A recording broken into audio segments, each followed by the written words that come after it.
Okay, before we get into part 2 proper, brakes are important, okay? So just be careful and be sure you're doing the right thing.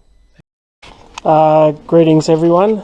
I just thought I'd do a bit of a follow-up on the rear brake discs conversion on my road TR7, just as a follow-up from the previous one where I was playing around with one on the on a stand using some MGF calipers.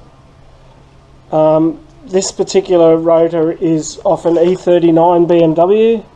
I had to make a spacer here because the opening for the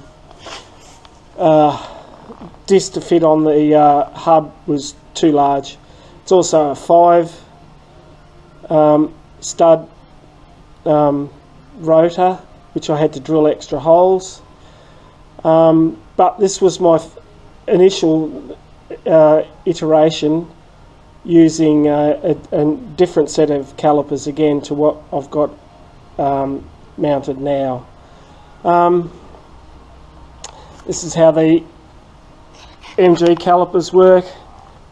You can see this is factory handrail handbrake cable. I just had a bolt there that pulls the handbrake on. Handbrake is on at the moment.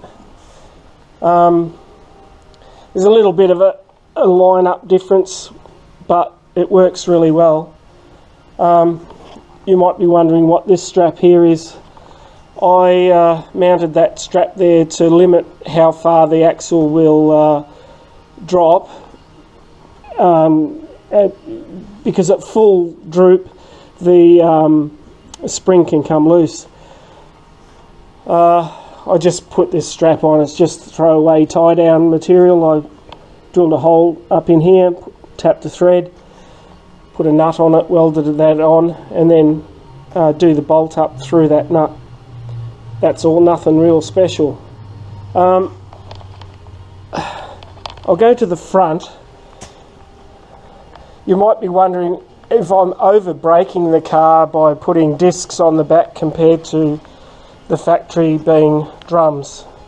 On my road car, I've got some vented rotors, as you can see, with some Willwood 4-pot calipers.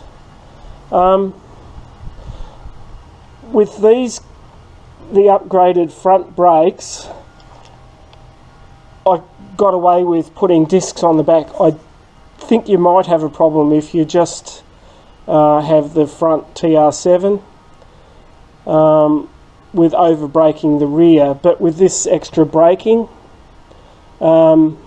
afforded with these calipers, I'm not having a problem.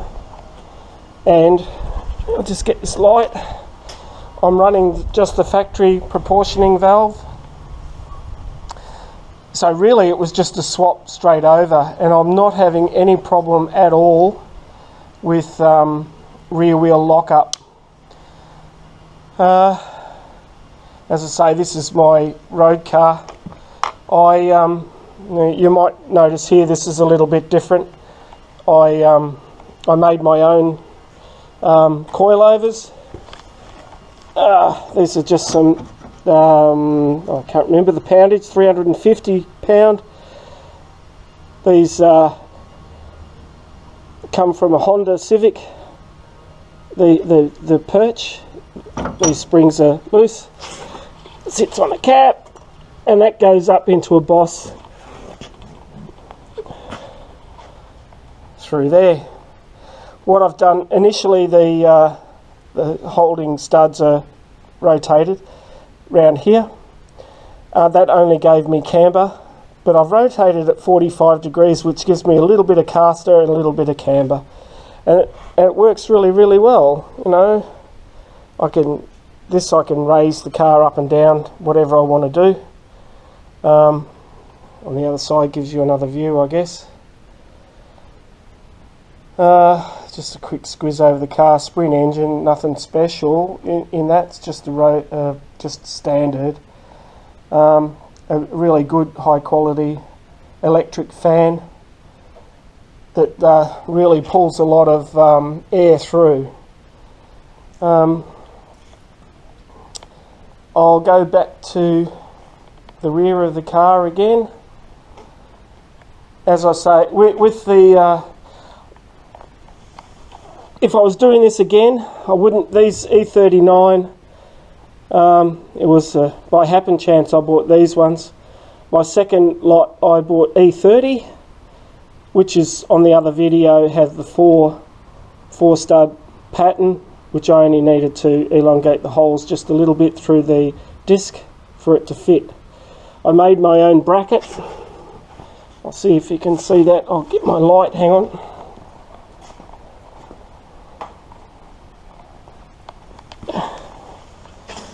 I made my own bracket, if you can see anything in there, using 3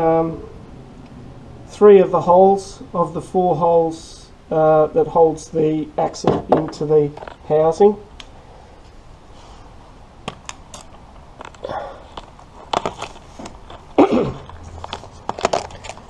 At the back here, the actual brake line, you can see I've run that into a T.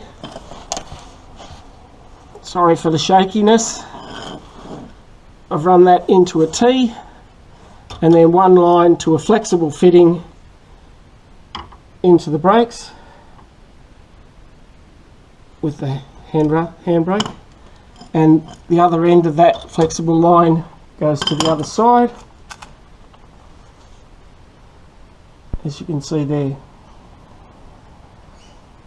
You can see that these are 16-inch MGF wheels.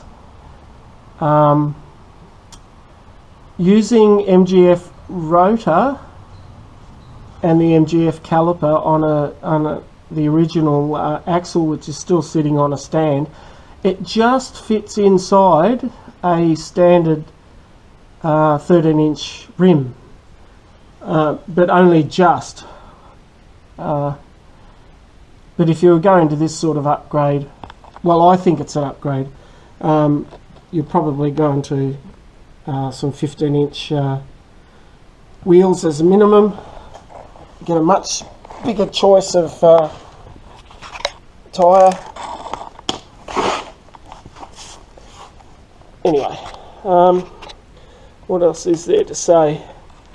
On my track car, I've got Volkswagen Golf calipers, as mentioned, with the the E30 rotors, which are physically smaller than this, and the caliper is out here.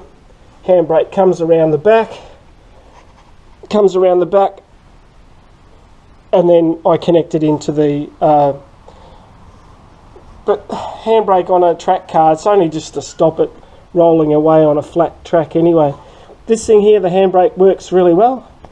It'll hold you up on a hill, and again, I'm not over braked at the back. It's all happenstance, I guess, but that's probably because my brakes at the front are significantly more powerful than factory.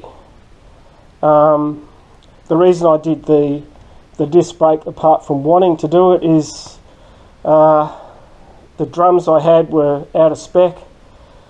Like sourcing another set of drums, sourcing another set of shoes. Well, the shoes are not a problem, but the drums are an issue. I thought I'd give this a crack with the rotors. And as I say, this is just a quick follow-up. These are some Spax multi-adjustable. And I took my gas struts out of here, put these in last week, and it's absolutely transformed the car. It was pretty good before, and now it's just unbelievable difference by putting some quality rear shock absorbers. A lot better than I initially expected it to be.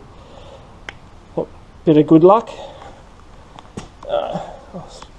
inside the car, I guess. Hang on, I have to go get my light.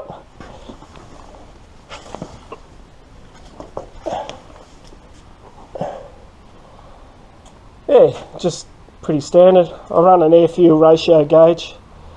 I found that invaluable when I was trying to do the, I had tried doing some 2-inch, pardon me, some 2-inch SUs, but I had all sorts of issues with, I think they might have been the wrong needles with the SUs, so I swapped in the HS6 ones that I had laying about. One time I had the Zenith Strombergs and I located these because SUs have got to be better than the Strombergs, ha ha ha. They're pretty much the same really, just in performance, just the needles are a lot more available for SUs. Yeah, alright. It's a bit more of a follow-up of the initial thing of just the brakes, but there you go. Yeah, okay. Alright, take care guys. Bye.